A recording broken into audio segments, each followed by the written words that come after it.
Good evening and welcome into the Pacers Podcast Show. I'm Kyle Newman, your host. And I'm Red Hensley, your co-host.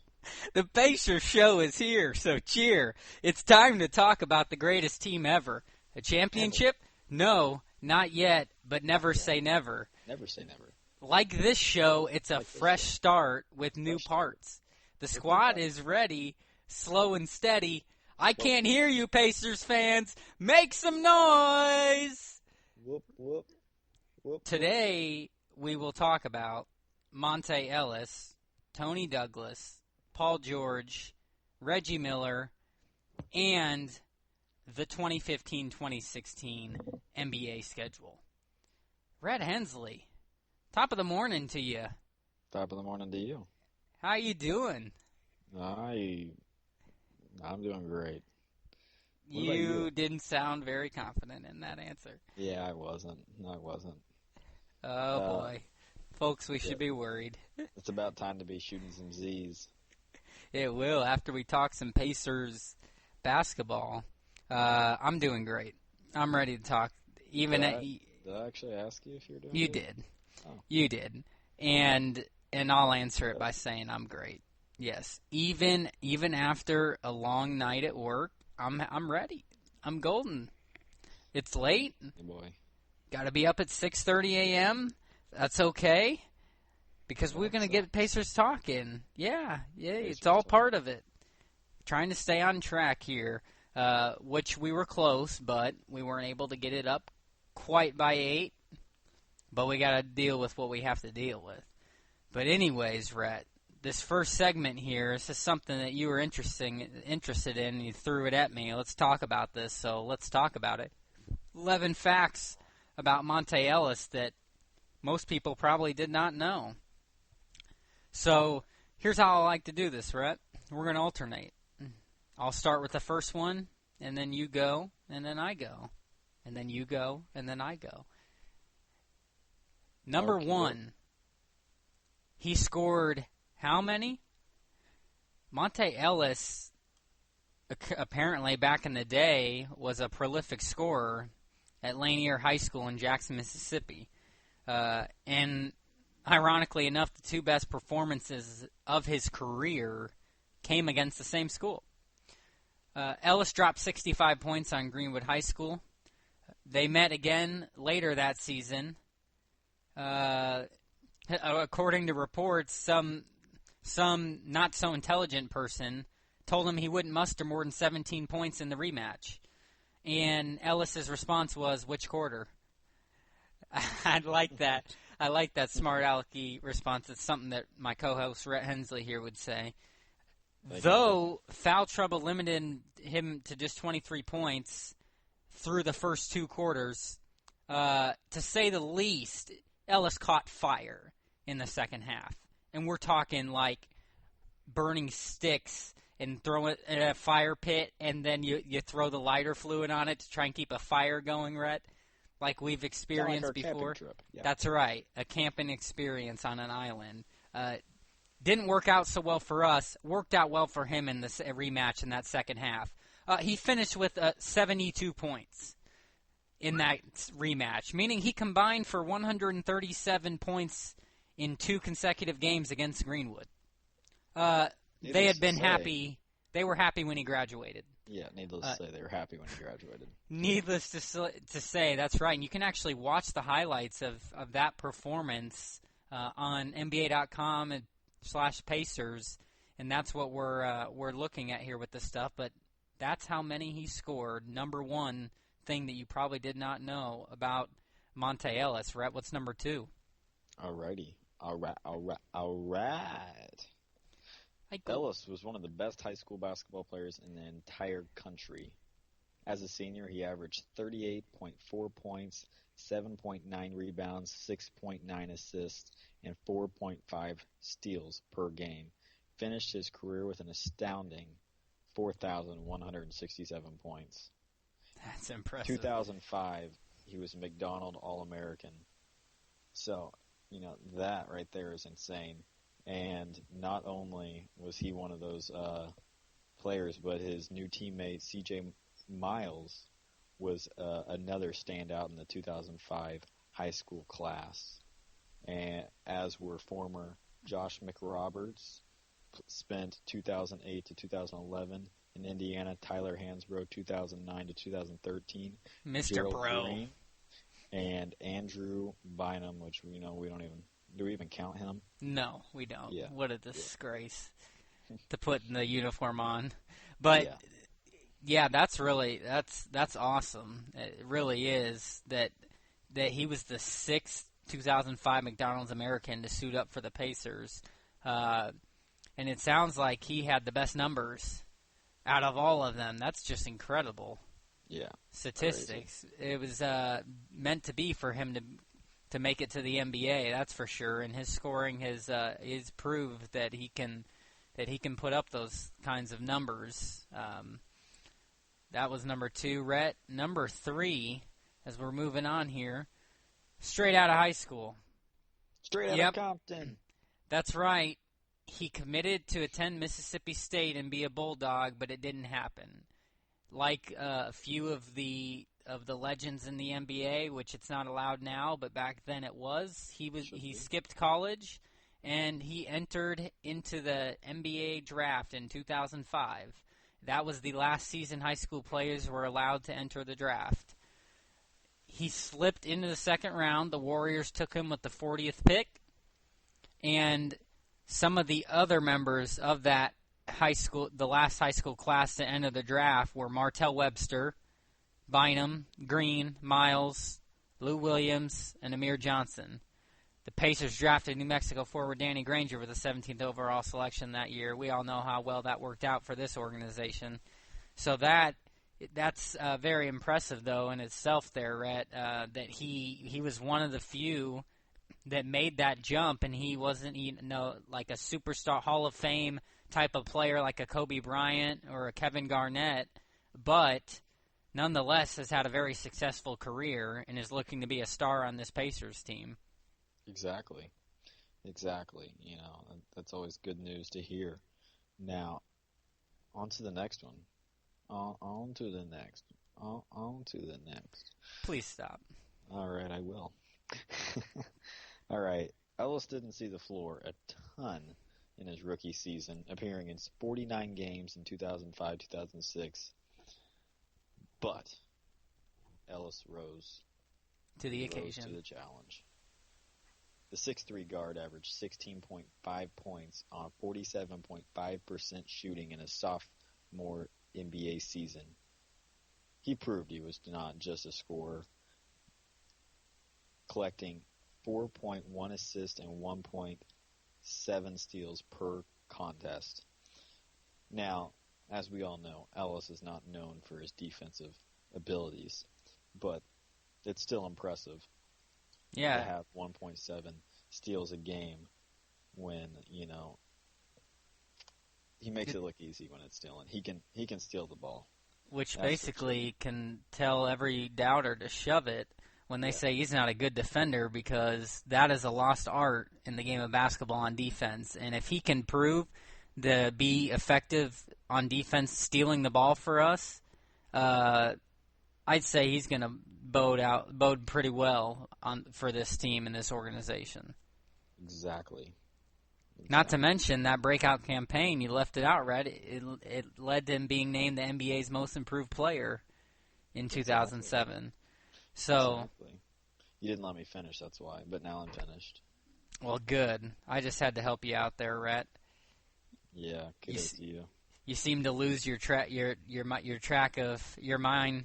You seem to lose your track of mine. I guess it's getting a little late for you there, but I got your back. Number 5, climbing the career charts as a nice posterizing one-handed slam, looking like Michael Jordan in the picture here against the Rockets. Chandler Parsons looking over at him like, "Come on, son." First and foremost, Ellick is a prolific scorer. We know that. He's proven it. These statistics prove it. But since he won the Most Improved Player in 2007, he's averaged 19 points per game or better over each of the last 8 seasons. He finished in the top 10 in the league in scoring average in both 29 in both 2009, 2010, and the 2011-2012 season. He won't turn 30 until October 26, but he's already amassed 13,107 career points. That's more than any other player on the Pacers roster, and the 26th most of any player who played in the NBA last year. And given his age and the career averages, Ellis has an excellent shot at getting 20,000 career points. And that's only been accomplished by 44 players in history. So you say that, if he accomplishes something like that, you're putting him in the superstar Hall of Fame category right there. That does not happen by chance. This man is a legit scorer, Rhett. Yeah, he definitely is. The guy, first of all, high school, scoring 38 points a game. That's just insane in high school level. And, he's even brought that into the NBA. And at almost being 30 years old, putting up, 20 points a game? Yep, 19. Right at that. Yeah. That's still just incredible. He's a sharpshooter. That's plain and simple. That's right. On to number 6, Rhett. Okie dokie, artichoke. Man of Steel. He has a reputation of being an elite scorer, like we just talked about, but he's received mixed reviews on the defensive end. Statistically, however, Ellis does succeed at coming away with steals at a high rate. He averaged career 1.7 steals per game and has ranked in the top, I'm going to say it, 10 in the league in total steals in 5 of the last 6 seasons. Yeah, exactly. Tell him to shove it. When you read something like that, that basically needs to quiet down all that talk about how not good of a defender Monte Ellis is. You're a good defender if you can get that many steals. You're beyond that. I'd say you're a great defender. That's, like I said, a lost art. That's impressive. All the haters need to quit hating, and if they're Heat fans, then it's understandable. They've got to find something, or Cavs, whatever rival of ours, the Knicks. I would expect it, but he's going to come in and prove everyone wrong. I believe it. Number 7, Man of Steel. He has basically, just like the best Superman movie. He has missed just 2 games total over the last 3 seasons. Given the injury-plagued nature of the Pacers roster last year, that's good news, Rhett.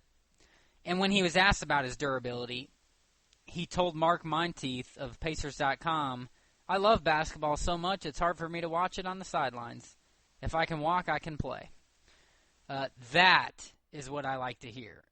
That is a warrior, Rhett. That's the type of mindset we're going to need going into the playoffs. Someone who's willing to play with a broken leg. That is what I like to hear right there. So a Man of Steel. Injury-free, essentially. Yeah.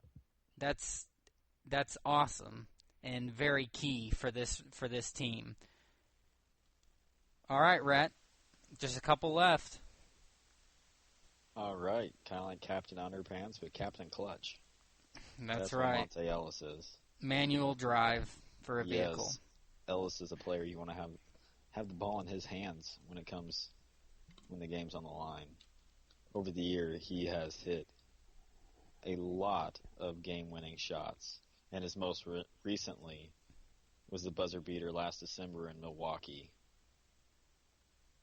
Back when he was with the Bucks, he drilled a dramatic 3 at the horn in Houston and immediately ran into the locker room to celebrate.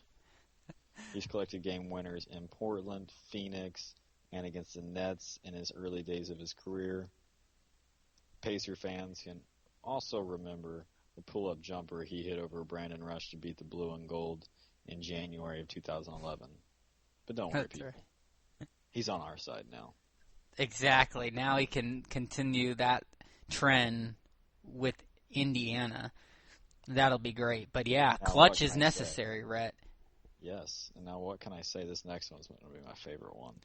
Well, that's good. And we talked about this with Monte Ellis. This is why this was such a big offseason pickup, is now the Pacers have another player who could have the ball in their hands to close a game out.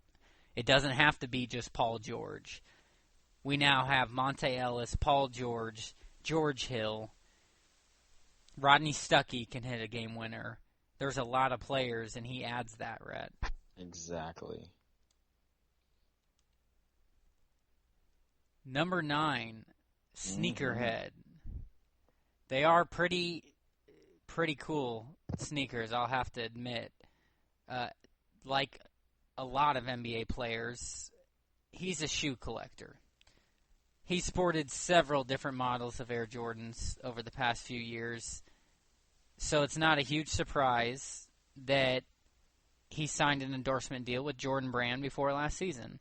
And he was repping some baby blue North Carolina ones, and they're pretty fresh.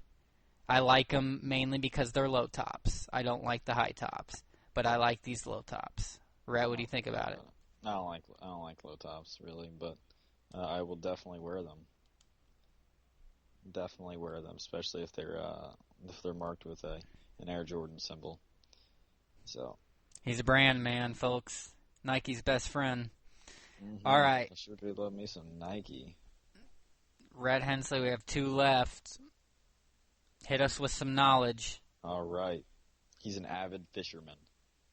Now, I can tell you right now, we're going to have the chemistry gelling between these Pacers players. Paul George, George Hill, and Jordan Hill. Now, that's a fun one to say. And rookie Joe Young are all avid fishermen. They enjoy casting the old line out in the water and trying to reel in a big old swimming fish. That's right, which also means they have patience, which is wonderful, which is one reason you don't like fishing. I like it. I hate fishing. I'm not a patient person, Kyle. No, you're not. But we've come to find that out. Yes, absolutely. But you know, it's great team bonding right here. Go out and throw out some worms and try and catch you a fish. What can I say? Yeah, definitely. Last but not least, like father, like son, he will be joined in Indiana with his wife, Juanica, and their 2 children, including Monte Jr.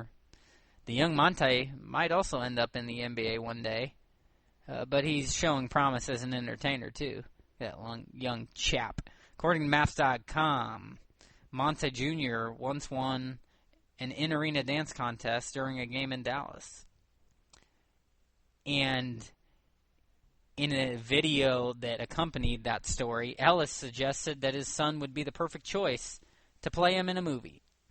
Look out for Monte Jr. this season on the Bankers Life Fieldhouse scoreboard.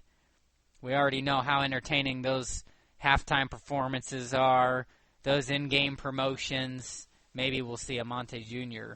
appearance, and it'll be something ridiculous like off of Like Mike, where he gets to come and get a chance to play against his father or Paul George on the court, a chance to win, a chance to make the Pacers roster for a day.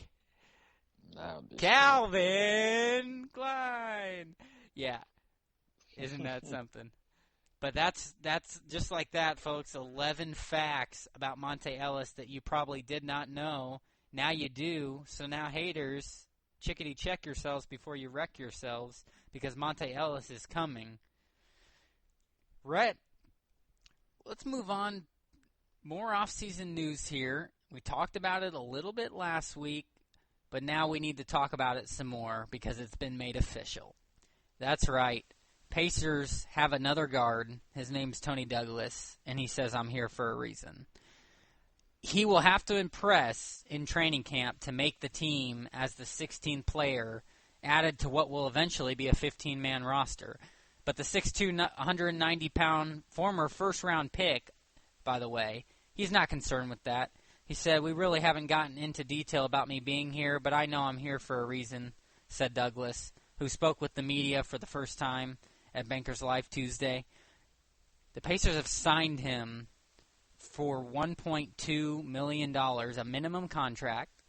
He's guaranteed $600,000, $275,000 more if they're for the first game.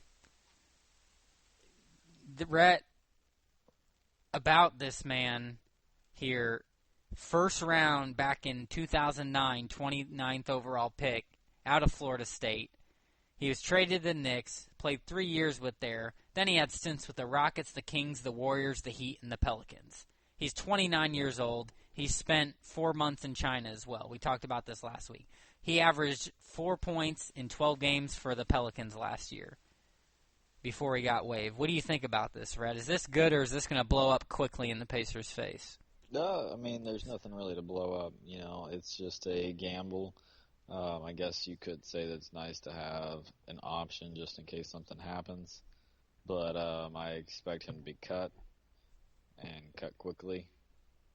He's probably going to see quite a bit of time in the D-League, if anything. But hopefully he enjoys his $600,000. I sure would. Well, yeah. Here's the thing. Rhett has no faith, folks. It's a darn shame. Toney Douglas may end up just proving himself here. We'll see if he can get himself back to Toney Douglas form. I mean, the tough thing is... Who would you like to get rid of on our team for Toney Douglas?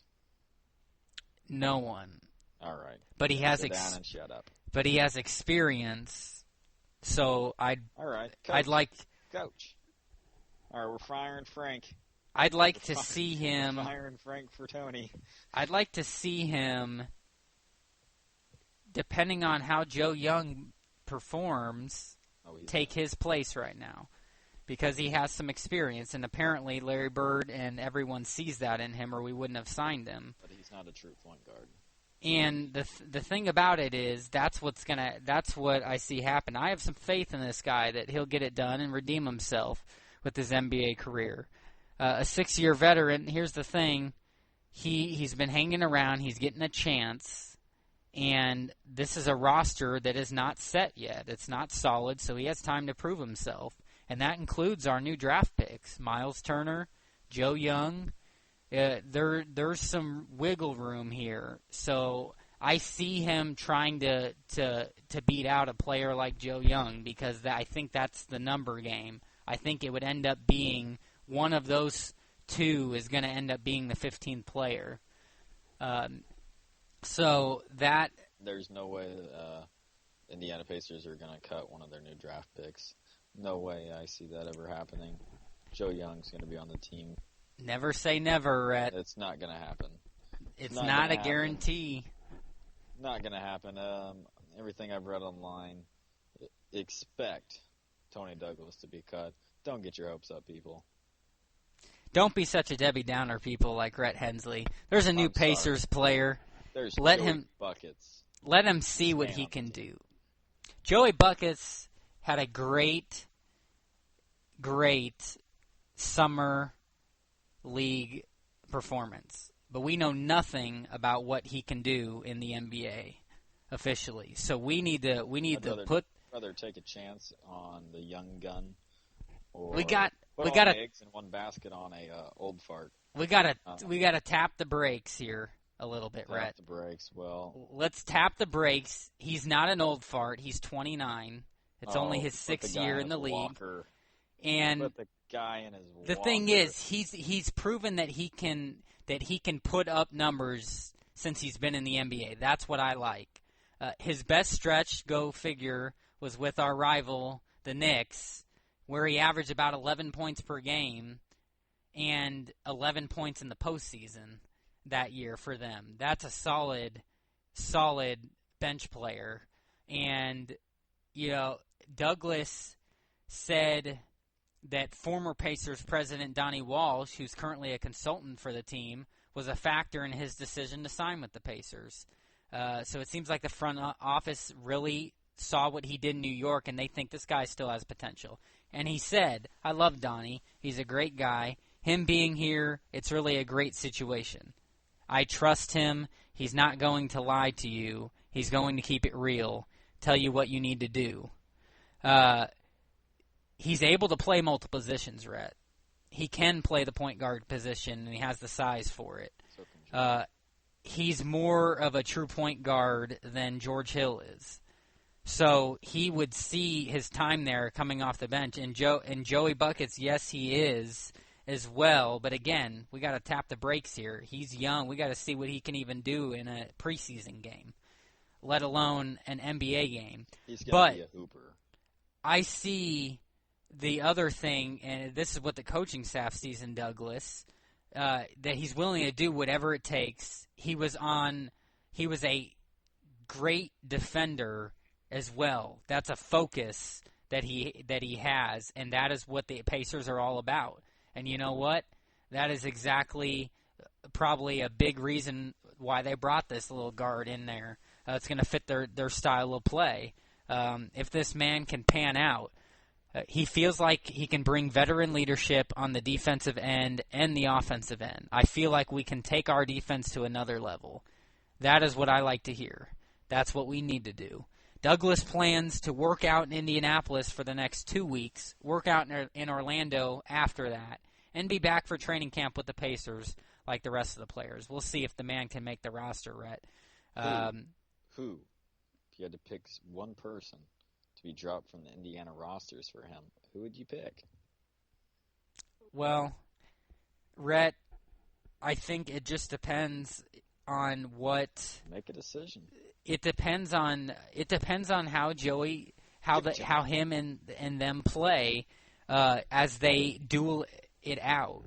Because I would say, you would be right willing now, to drop Joseph Young for him. Not drop it, but the Pacers wouldn't be dropping him. He'd go down to the D League and he'd get a chance again when the time was right. If Douglas didn't pan out, it's as simple as, oh, well, you're going down to the D League. Now we have a roster spot.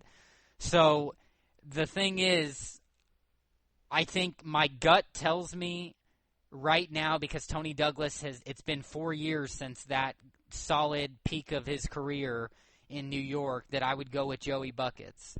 But at the same time, I'm still tapping the brakes because I've got to see what he can do in an actual game. And again, I have faith in this Toney Douglas here. Maybe he'll come in and do it for the Pacers. Maybe he'll be the key acquisition that Indiana needs, Rhett. You're not seeing it, but he may be. I guess we'll just have to see. We will. So, now that we've talked about Toney Douglas, as we continue with the offseason here, Paul George has left Team USA minicamp after appearance there, basically. But he was excused after he met with Coach Mike Krzyzewski.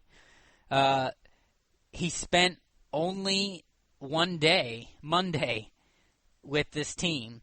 And the sources said that George attended both a team meeting Monday night as well as a one-on-one sit-down with Mike Krzyzewski. And that satisfied a mandate from the USAB managing director, Jerry Colangelo, that any player who wants to be considered for the 2016 Olympic team must show himself in Vegas. And that's essentially what he did. Maybe he's got to get back and needs to get ready for the season, put in more work. Who knows what he has going on. But his plan wasn't to stay there as long as the other players, clearly.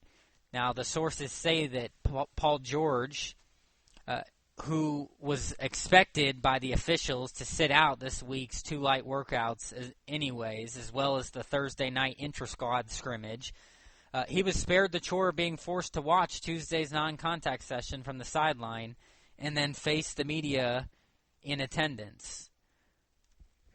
So this camp, of course, this comes just 1 year after Paul George's gruesome double fracture that he suffered in his right leg in a nasty fall late in last year's intra-squad scrimmage at the Thomas & Mack Center on August 1st. He's managed his way back. He played 6 regular season games last year. He shut it down after that with that calf injury. Boy, did that look worse, but the man claims he's 100%. But the Pacers are they're proceeding with caution this offseason as he's 25 years old and continues to rebound from the injury, Red. What do you think about this situation here? Is it a big deal? Is it not a big deal? What do you think? About him being excused from the roster. After only a day. I don't see an issue. I do know that he was on his way to Indiana. But I mean, you can only basically come up with assumptions on this right now. There is no news that, that he has an injury or anything like that, or, there's a setback. So it's only just him being excused. So, he might just be wanting to get workouts in with the team. Who knows? Who knows? Maybe he just wanted to go home and cast out and catch a fish. Well, yeah. Obviously, we can only make assumptions on this right now. It's safe to say that he's not injured, because that would have come out, and he didn't do anything. He showed up for one day in appearance. He didn't practice. He didn't do anything. So, we can rule that out. But it sounds like he just needed he basically wanted to show up so he can solidify a spot in Rio next summer, and that's it. Get back to business back in Indianapolis, getting ready for the season. Because he was okayed. So it sounds like he asked, like, hey, I'm good. I did what I needed to. Am I good to go? It's like paying a parking ticket. All right, well, I've paid it. No, that's over with. I mean, I think that's what's happened here, Rhett. Yeah, I don't think it's a big deal. I'm going to let you know right now. I'm on his Twitter right now. And CJ Miles tweeted at him 10 hours ago. Got that work in this morning with Brody, young Trace. In case y'all was wondering what we were out here doing. Yeah, and Paul George commented on how it has nothing to do with him not wanting to play for Team USA. He said it's a great honor. It's always been his dream to be playing. And he said that he wouldn't have showed up if he didn't want to. So obviously that's not the case here. I just think he literally it was in his mind that he was going to show up and do what he had to do to make that roster and be guaranteed on it next summer, and that's it. And I think that's all it is, Rhett. For now, let's just hope that the man is going to be back to 100% come the end of October, start of November. Exactly. That's what really matters for the Indiana Pacers. So that's a quick little bit about Paul George of what's come up in the past week here. Now let's talk about Reggie Miller, Rhett, the great Reggie, and his comments here. This is going to be interesting. Boy, is this juicy. And I love the picture on the Bleacher Report article where Reggie, Mr. Potato Head on a Stick himself, in one of my favorite Pacers uniforms of all times, is standing next to a young, strapping-looking Larry Bird toward the end of Reggie's career when Larry Bird was the head coach. He had some interesting comments to say, Rhett, and we're going to talk about it. And apparently others are talking about it too. But a few days ago, Reggie Miller said that in a hypothetical draft, he would take Larry Bird over LeBron James. And he said, I got to go with Larry Joe. Bird's middle name is Joe. In today's rules, you can't touch him. It's an interesting debate, and that's exactly what we're going to do, Rhett, because I love this. He's showing loyalty to Mr. Larry Bird, as expected, but I'm going to start this off here of what I think. And first of all, I'll just keep it simple. I agree with him. I would take Larry Bird, the legend, over LeBron James in a heartbeat. Let's face it. The one thing that LeBron James has over Larry Bird, and this is it, so this is an obvious choice of why you'd take him, is that he has more of a physical presence, built stronger and faster. That is it on the court. But other than that, there is no doubt that Bird's ability to impact the game in various ways was unlike anyone else's, and to this point in LeBron's career, boded a little more well for Larry Bird. And there's a reason he's one of the best basketball players of all time and is a legend in himself. And anyone who would say otherwise is just disrespectful and doesn't know the game of basketball. Here's the thing. Larry Bird versus LeBron James at age 30. Okay? Their current age. Larry Bird averaged 28 points per game. LeBron this past year, 25. Assists per game. Larry Bird averaged 7.6, LeBron 7.4. 2-0 Larry Bird so far. Rebounds per game, Larry Bird 9.2, LeBron James 6. 3-0 so far, Larry Bird. Field goal percentage, Larry Bird 52.5%, LeBron James 48.8. 4-0 Larry Bird. And the final 26.4 to 25.9 PER. I don't know exactly what that stands for, but I'm going to try to find that out. But what it does mean is that Larry Bird surpassed him in another category. So statistically, Larry Bird was even more dominant at the same age LeBron James is. And anybody that knows, so that's clear cut to me right there, and I don't just go off of statistics.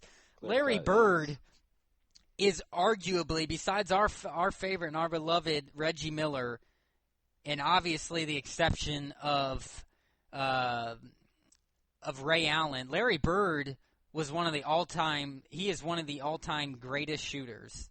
He is probably the third best NBA three-point shooter legend in history. This man is not called the Hick from French Lick for nothing.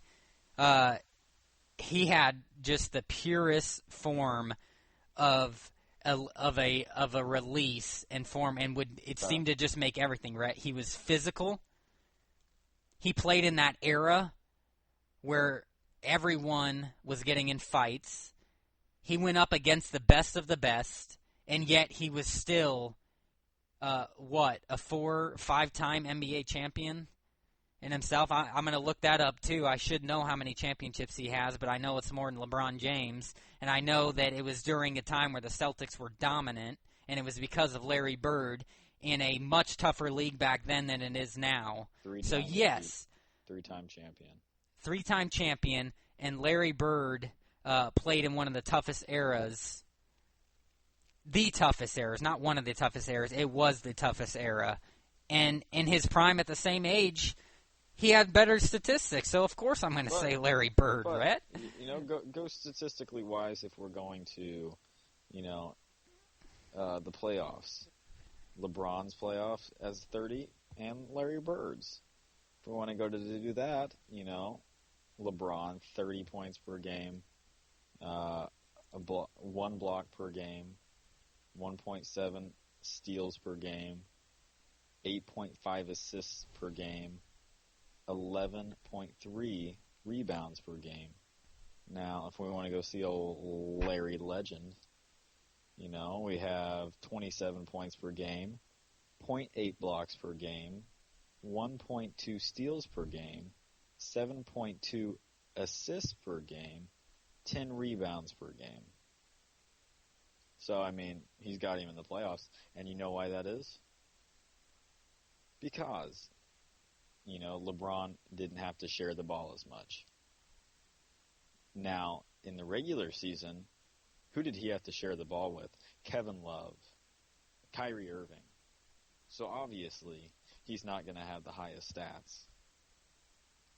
Yeah, and the problem is that they were injured a lot, and it's only LeBron on the team. Larry the Legend, Larry the Legend had arguably three of the other greatest players at their positions of all time. So it would make the top five. Kevin McHale, Bill Walton, Danny Ainge.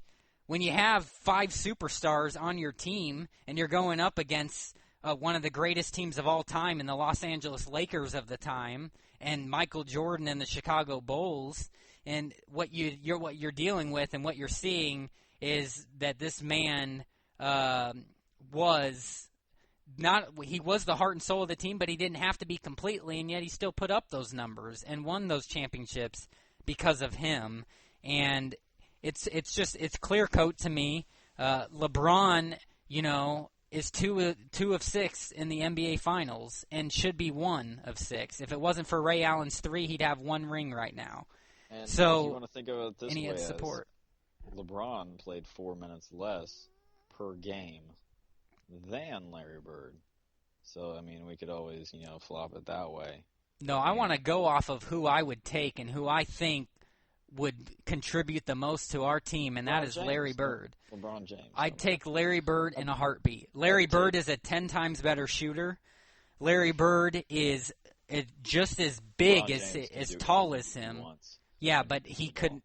Yes, but he is not nearly destroy Larry Bird. He is not nearly as good. I completely disagree with that statement. And second of all, he is not nearly as good. He can't do LeBron James shooting compared to Larry Bird shooting is like comparing a little girl shooting a basketball with you shooting a basketball from behind the arc. It's not even comparable. Larry Bird is a 10 times better shooter than LeBron James has ever been and will ever be, and I would take that in a heartbeat. Yeah, I mean, he's a better shooter, but if you're, if we're talking about, he's a better shooter. Who cares that he was more physical? Larry Bird took it in all the time. Larry Bird won game winners by backing people in. LeBron James. Okay, him trying to back LeBron James down, I'd like to see it, first of all. I would love to see it, too, and it would have happened. Because what we're gonna look at here is their size comparisons, and he's not going to be as much bigger than it expects. Solid. But that doesn't matter because you can still back a player down even if they're built like a brick wall. We see it all the time. Kevin Durant's as skinny as you, but yet he can back players down. So the thing is, that does not matter to me. When I'm taking, who would I take to contribute and win me basketball games, give me the best chance to win the championships, that's Larry Bird. And it's not even close. Everybody around him better. And the thing is, and so does Larry Bird. He has more assists in his career at that time than LeBron James. And he had 3 other superstars that are Hall of Famers on his team in the toughest era. So he makes everyone better. So there's really no doubt in my mind. It's not even close. Larry Bird more assists over him. I just got done by like 0.2. Doesn't matter. More's more. Who cares if it's more? Let's jump down to the playoffs. He has more assists there. He has more points. And Larry has more rings. So I don't want to hear about it. They matter, but they're not everything, as we've talked about. But that it doesn't matter to me. The fact of the matter is Larry Bird would probably have 8 rings if he didn't play in the era he played in. So the bottom line is, so if you want to compare apple to oranges, which I do, because it's the reality. Now. They're superstars now. You got Kevin Durant. You got the big name players, James Harden with Dwight Howard. Yes, you do, but they do not compare to what the superstar talent was like back in the 80s and the 90s. But the rules this way is, it's totally different. You can't be that physical. What if these players wanted to be physical? What if they wanted to? I mean, they can't. No, they LeBron can't. James or anybody like that wants to get physical? They want to play rough and tough? I don't know. LeBron James cries an awful lot. And I bet if they brought Michael Jordan up in here into this day and age, he would do the same thing. So would Larry Bird. That's just how they're pretty much homegrown now. Yeah, the thing is, it's just not even. It's not even close to me. He's that. That's like the ridiculous argument I heard of, like, who would you take on your team? Would you take? They were comparing. It's like comparing taking a Scottie Pippen to like a Kobe Bryant or a Scottie Pippen and a LeBron James, different players. And the thing is, in his prime, the statistics prove it. Larry Bird in his prime compared to LeBron in his prime, right now, Larry Bird has the edge in every category. And to me, it's even beyond that. I want to go with the pure shooter who I could rely on to be guaranteed to hit a game-winning three and send this team to the playoffs. To have that ball in their hands and not miss countless game losers or game winners like LeBron James has had. Because about for 10 years, LeBron couldn't hit a game winner. So he's not as clutch. That's another aspect. Larry Bird is way more clutch, was more clutch in his prime than LeBron James is, and has been in his prime. So it's not even comparing. It's like comparing Kobe Bryant, Michael Jordan. You know, all those superstar comparisons, current player now and a player back in the day. It's just not even close to me. I'm giving respect to Larry the Legend. I can't believe you're disrespecting our president of basketball operations much, Rhett. On a Pacers show. It's ridiculous, especially LeBron James, of all players, who we can't stand. Yes, you do have to respect him if you know talent. You can't go off your heart on this one. You can't be biased, Kyle. I'm not. I have no bias. No, I'm saying that I'm not being biased. I'm just going at it how I feel like it is. Yeah. And, no. Both of them are great players. They are. Who would I want? I would take LeBron. Yeah, and I would take Larry Bird. And all right, time to battle that's it out where on it 2K. leads. Yeah, that's right. And you know what? Larry Bird's probably got a 10 point higher efficiency in shooting.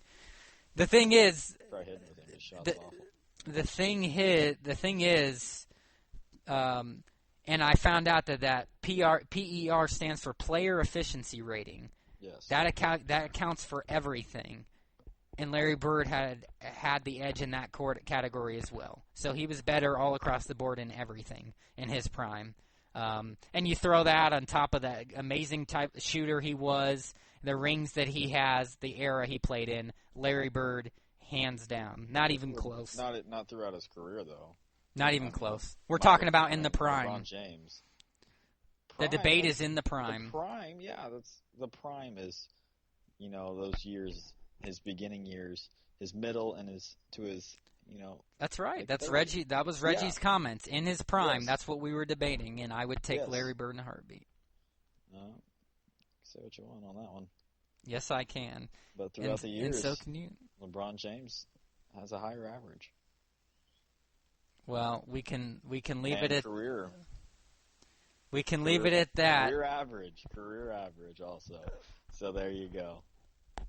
Rhett Hensley going with LeBron James, Kyle Newman going with Larry Bird. I'd love to get a debate going on this on Twitter to see what people think.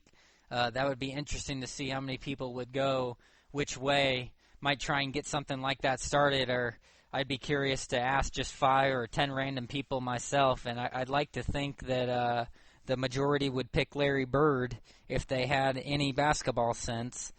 So that would be very interesting. But we'll have to move on here to this next and final segment. And this is awesome. We were just talking about it on last week's show. We were just talking about it on our Here Sports show a couple days ago, and it's finally come out. I didn't expect it to come out this early. I was just hoping it would, but it did. And that is the Indiana Pacers 2015 and 2016 schedule. Finally, Rhett, we get to talk about the Pacers and their opponents. And we can see when they play the Lakers, because it's been your dream to go see Kobe Bryant, and I've always wanted to too. So now we know when they play the Lakers and when Roy Hibbert's going to have his old reuniting with his former team. But Rhett, we're gonna go. I'm gonna start off by talking about, after an article I read, they broke down like the most intriguing and important matchups for the Pacers. Then I want to get your takes on what you think of the Pacers schedule. We can kind of look at it like, all right, is this an easy schedule? Is it not? Do we like it? And we'll talk about it in that aspect. But basically, the schedule, the marquee matchups, as these analysts are taking a look at. The first one that comes to mind is what Rhett Hensley thinks of who he thinks is going to be the Pacers' next rival, and that's the Cleveland Cavaliers.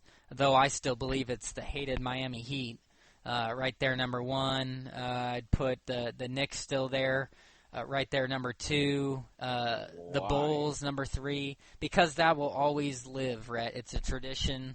It's not really a rivalry right now. It's a rivalry. You kick the piss out of them every time. It doesn't matter. It's a rivalry. It's a buried rivalry. The Pacers versus the Cavaliers play the first time November 8th, and here's what I like about this. They don't play. They play once pretty early into the season, but then they don't play again until February 1st. That gives some time for the Pacers to get a little surge going.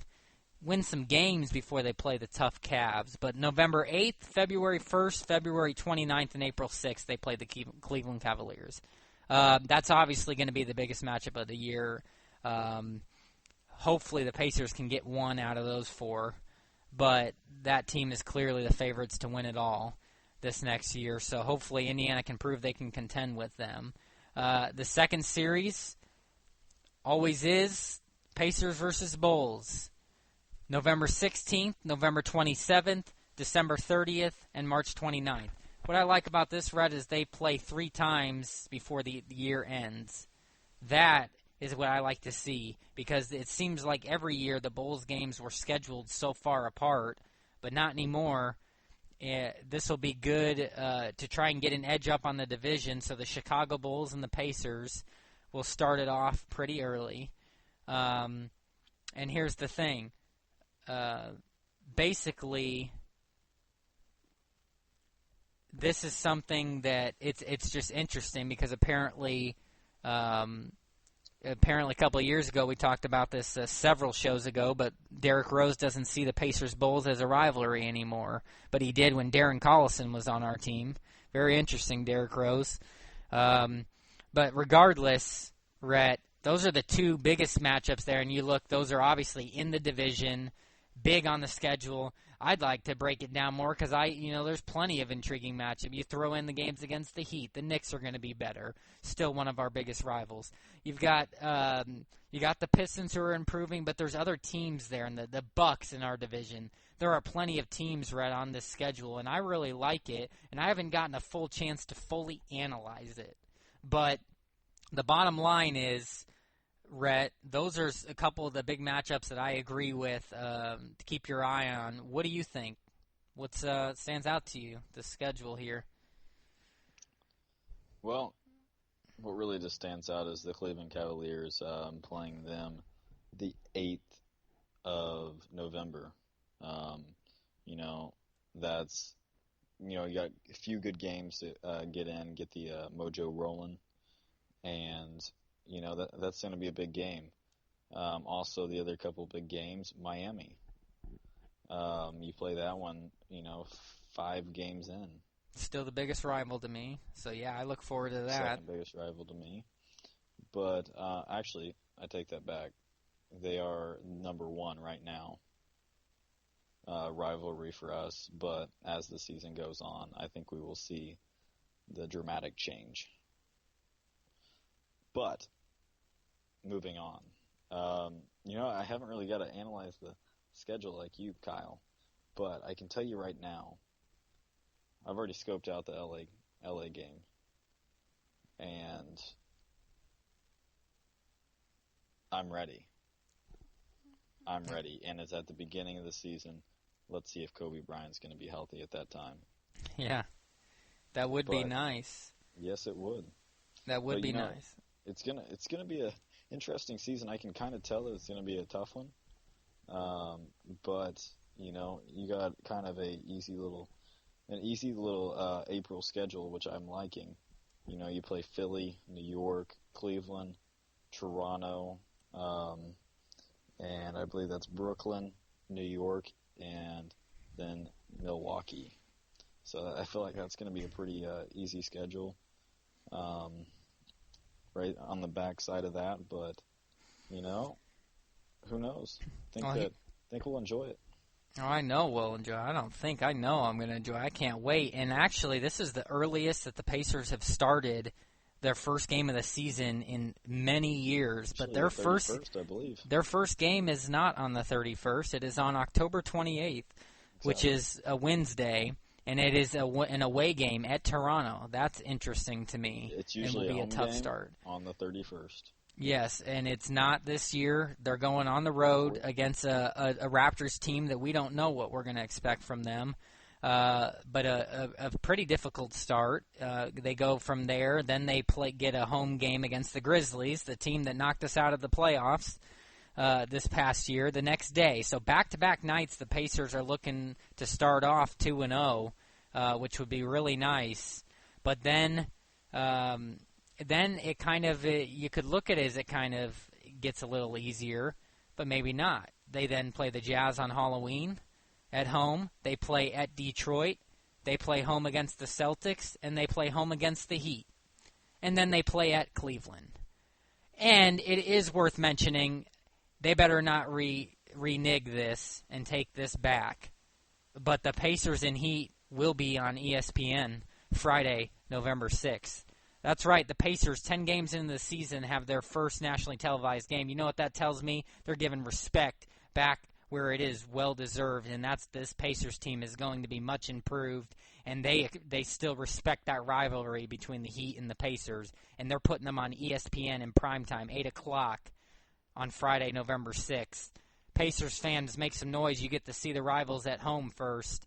That stands out to me right away, Rhett. But beyond that, 2 days, and then they go from playing the Heat at home, and then 2 days later they go to Cleveland for the first matchup with the Cavs. What do you think about that? You know, it's going to be good. I think it's going to be a good warm-up game. That's going to be tough. It's going to be tough, but you know, the Pacers are it's going to help them. It's going to be a nice, tough match before the big boys, and that's who I'm ready to see. You know, I'm surprised that the Cavaliers game is not televised nationally, but, you know, in all honesty, the Pacers don't get that much respect when it comes to getting televised games. If you want to go through it, you can see probably, I think that they got maybe around 8 televised games. Yeah, that's why I like to see it early on. It's a good sign. Though they will most likely get more televised games as the year goes on, and if they can prove to win. A team that got way too many games, that would be, you know, the LA Lakers. They got 19 televised games. The Pistons got more than us. Yeah, that's insane. But, yeah. You know, it's just disrespectful. It is. Here's a couple games I'm looking at. These are back-to-back games here on the road. A little. Actually, I'm going to throw all 3 of these in here. This is an interesting. These non-conference games. So intra-coast. So you're going inter-coast West-East matchup here. On November 29th, the Pacers go to the Staples Center to face the Lakers for the first time. Then they play at the Clippers at the Staples Center. Then they play at Portland the very next night after the Clippers. That is one tough Western road stretch in the first half of their season. That stands out to me right there. I want to see what the Pacers can do on the road against the heavily favored Western Conference over the Eastern Conference every single year. I'd like to see, can they win 2 out of those 3 games?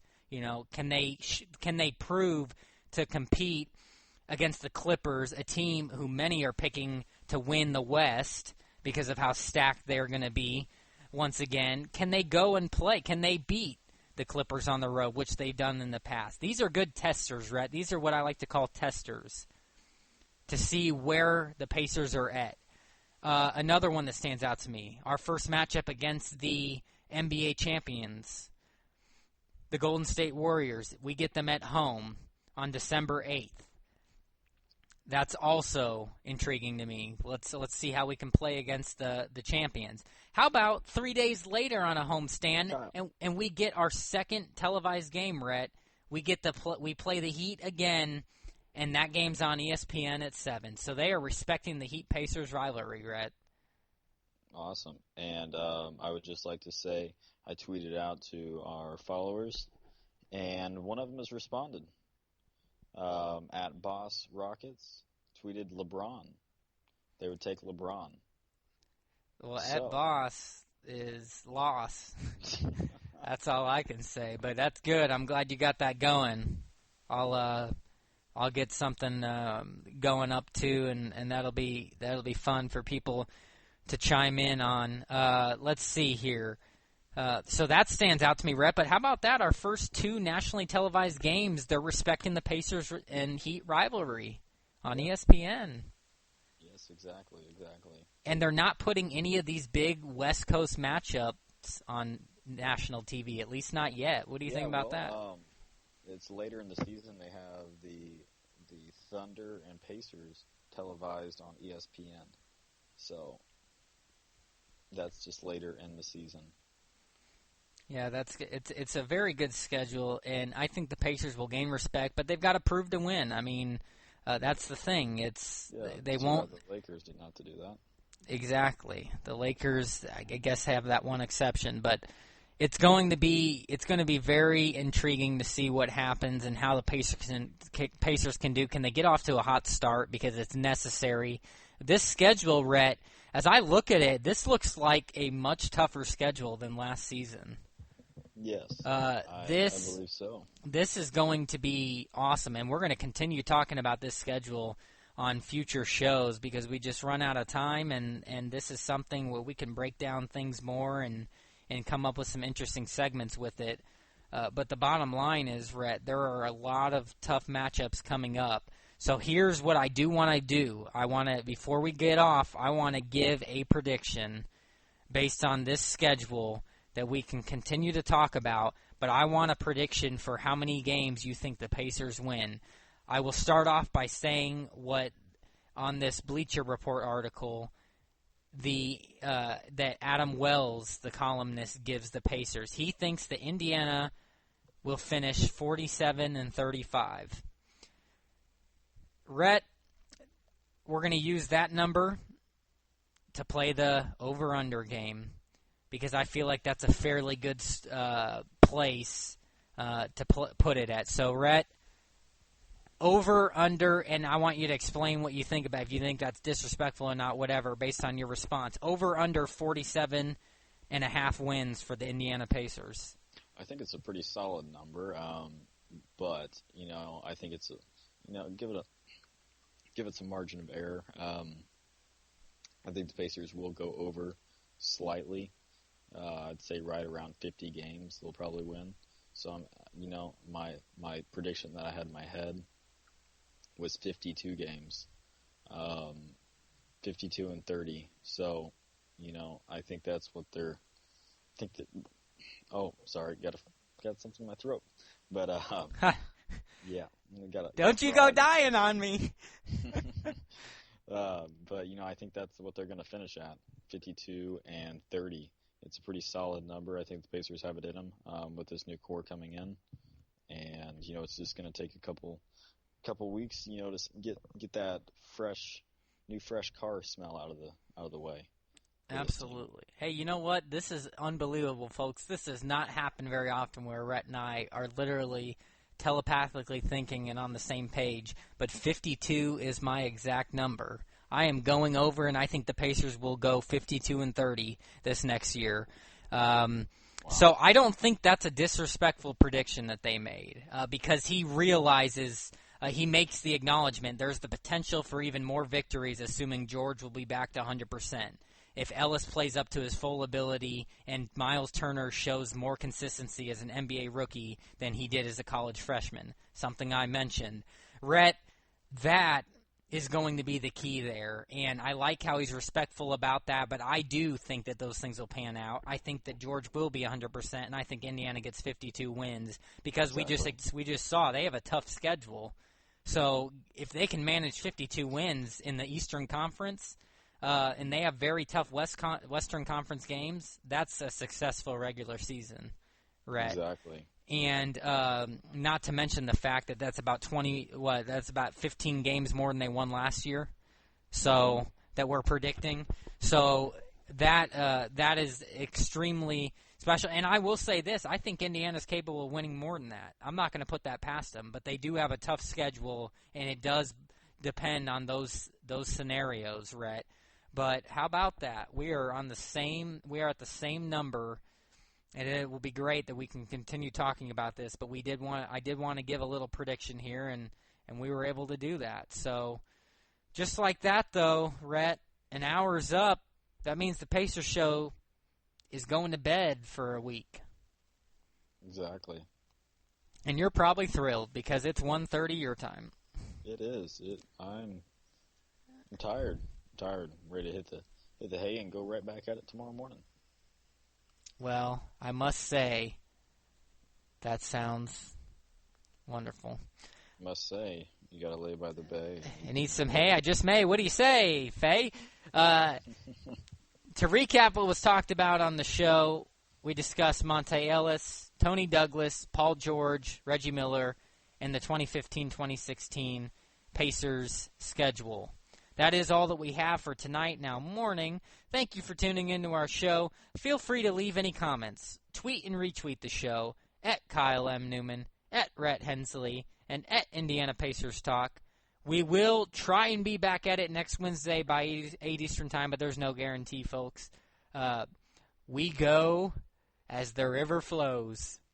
I'm Kyle Newman. I'm Rhett Hensley. Have a good night. Go Pacers. Go Pacers.